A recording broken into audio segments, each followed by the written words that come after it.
Before a new day in my room had fully broken, my eyes opened to Mrs. Gross, who had come to my bedside with worse news. Flora was so markedly feverish that an illness was perhaps at hand. She had passed a night of extreme unrest, a night agitated above all by fears that had for their subject not in the least her former, but wholly her present governess.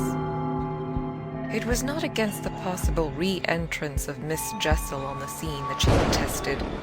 It was conspicuously and passionately against mine. I was promptly on my feet, of course, and with an immense deal to ask, the more that my friend had discernibly now girded her loins to meet me once more. This I felt as soon as I had put to her the question of her sense of the child's sincerity as against my own.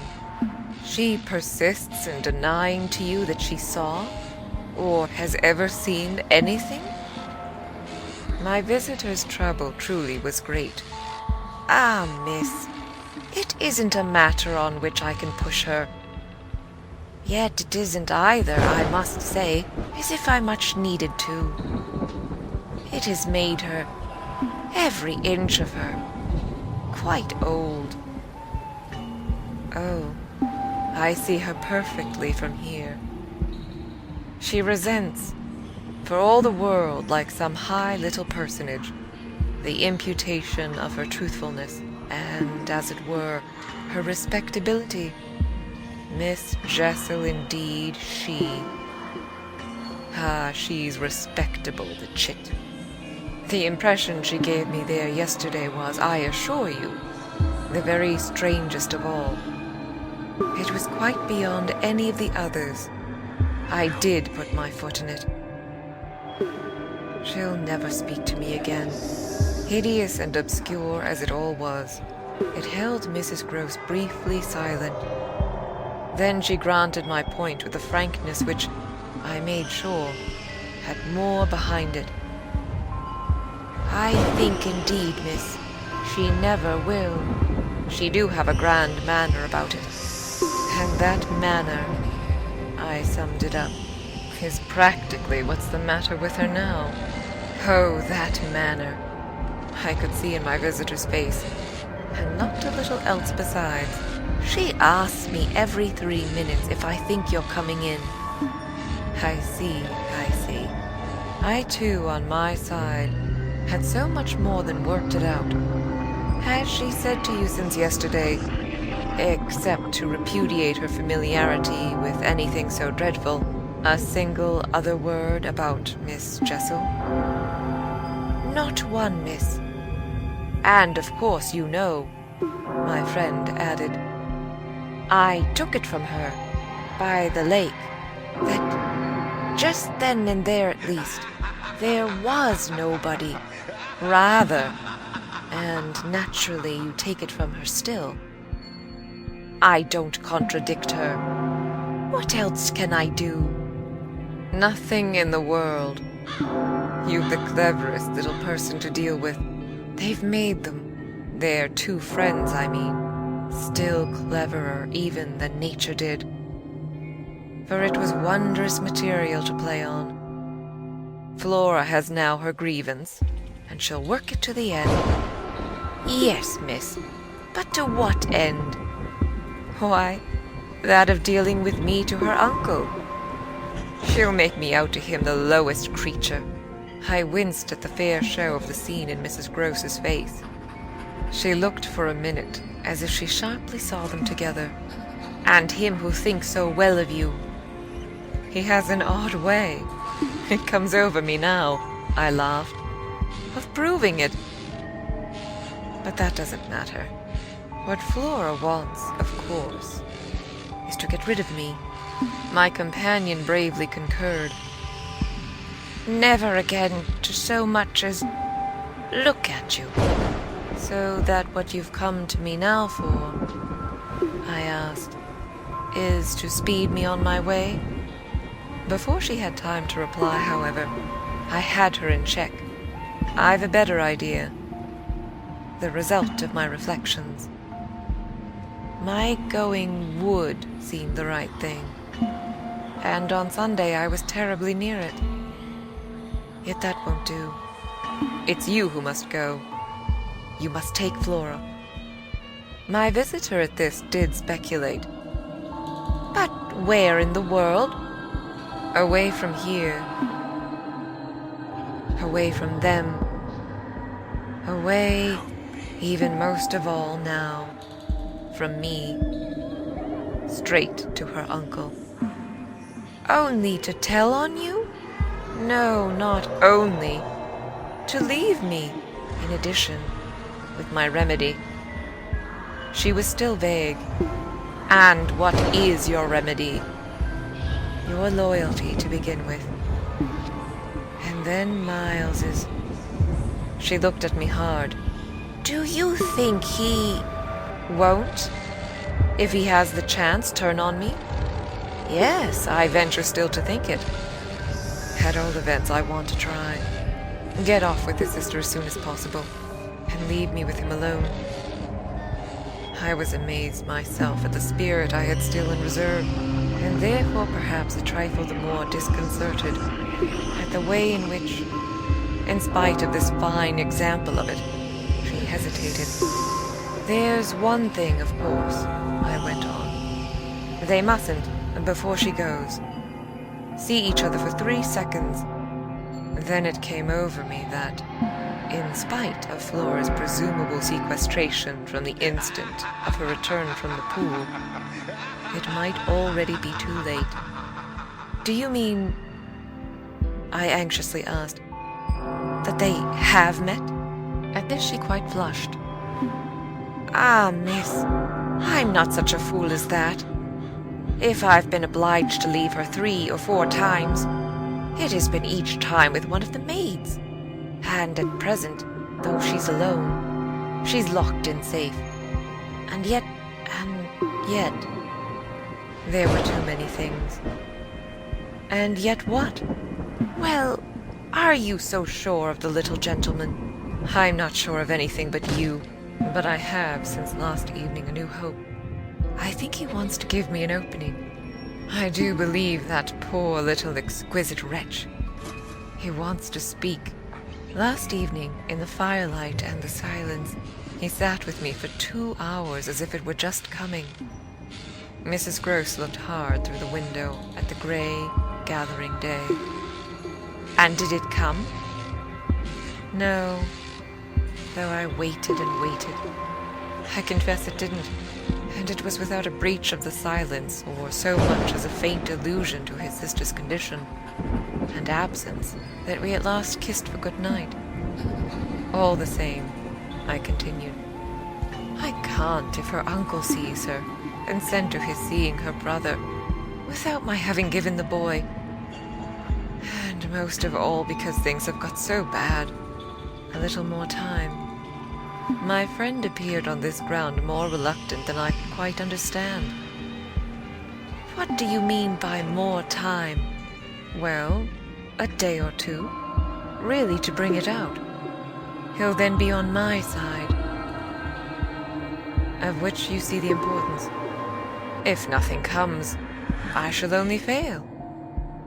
And you will, at the worst, have helped me by doing, on your arrival in town, whatever you may have found possible.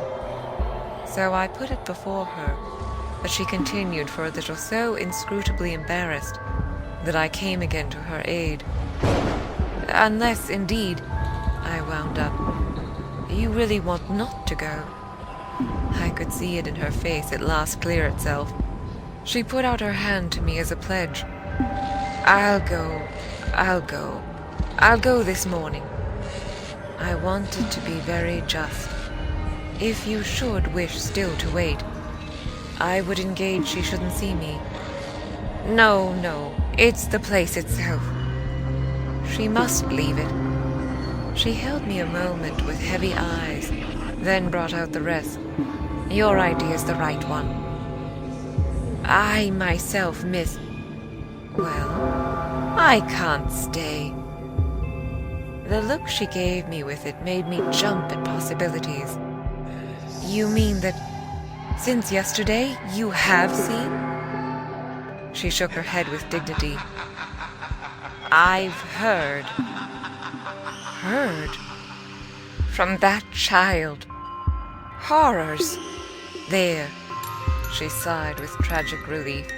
On my honor, miss, she says things. But at this evocation she broke down. She dropped, with a sudden sob, upon my sofa, and, as I had seen her do before, gave way to all the grief of it. It was quite in another manner that I, for my part, let myself go. Oh, thank God! She sprang up again at this, drying her eyes with a groan. Thank God! It so justifies me. It does that, miss. I couldn't have desired more emphasis, but I just hesitated. She's so horrible? I saw my colleague scarce knew how to put it. Really shocking. And about me. About you, miss. Since you must have it. It's beyond everything for a young lady. And I can't think wherever she must have picked up the appalling language she applied to me. I can, then. I broke in with a laugh that was doubtless significant enough. It only, in truth, left my friend still more grave. Well, perhaps I ought to also, since I've heard some of it before. Yet I can't bear it. The poor woman went on while, with the same movement, she glanced on my dressing table at the face of my watch. But I must go back. I kept her, however. Ah, if you can't bear it, how can I stop with her, you mean? Why, just for that. To get her away. Far from this, she pursued. Far from them. She may be different. She may be free. I seized her almost with joy. Then, in spite of yesterday, you believe in such doings? Her simple description of them required, in the light of her expression, to be carried no further, and she gave me the whole thing as she had never done. I believe. Yes, it was a joy. And we were still shoulder to shoulder. If I might continue sure of that, I should care but little what else happened. My support in the presence of disaster would be the same as it had been in my early need of confidence. And if my friend would answer for my honesty, I would answer for all the rest. On the point of taking leave of her, none the less, I was to some extent embarrassed. There's one thing, of course, it occurs to me to remember. My letter giving the alarm will have reached town before you. I now perceived still more how she had been beating about the bush, and how weary at last it had made her. Your letter won't have got there. Your letter never went. What then became of it? Goodness knows. Master Miles, do you mean he took it? I gasped. She hung fire, but she overcame her reluctance. I mean that I saw yesterday, when I came back with Miss Flora, that it wasn't where you had put it. Later in the evening I had the chance to question Luke, and he declared that he had neither noticed nor touched it. We could only exchange on this one of our deeper mutual soundings, and it was Mrs. Grose who first brought up the plum with an almost elated, "You see? Yes, I see that if Miles took it instead, he probably will have read it and destroyed it. And don't you see anything else?" I faced her a moment with a sad smile. It strikes me that by this time your eyes are open even wider than mine. They proved to be so indeed, but she could still blush, almost, to show it. "I make out now what he must have done at school." And she gave in her simple sharpness, an almost droll, disillusioned nod. He stole. I turned it over. I tried to be more judicial. Well, perhaps. She looked as if she found me unexpectedly calm. He stole letters. She couldn't know my reasons for a calmness, after all, pretty shallow. So I showed them off as I might. I hoped then it was to more purpose than in this case. The note, at any rate, that I put on the table yesterday, I pursued, will have given him so scant an advantage, for it contained only the bare demand for an interview, that he is already much ashamed of having gone so far for so little, and that what he had on his mind last evening was precisely the need of confession. I seemed to myself, for the instant, to have mastered it, to see it all. Leave us. Leave us. I was already at the door, hurrying her off. I'll get it out of him. He'll meet me. He'll confess. If he confesses, he's saved. And if he's saved, then you are. The dear woman kissed me on this, and I took her farewell. I'll save you without him, she cried as she went.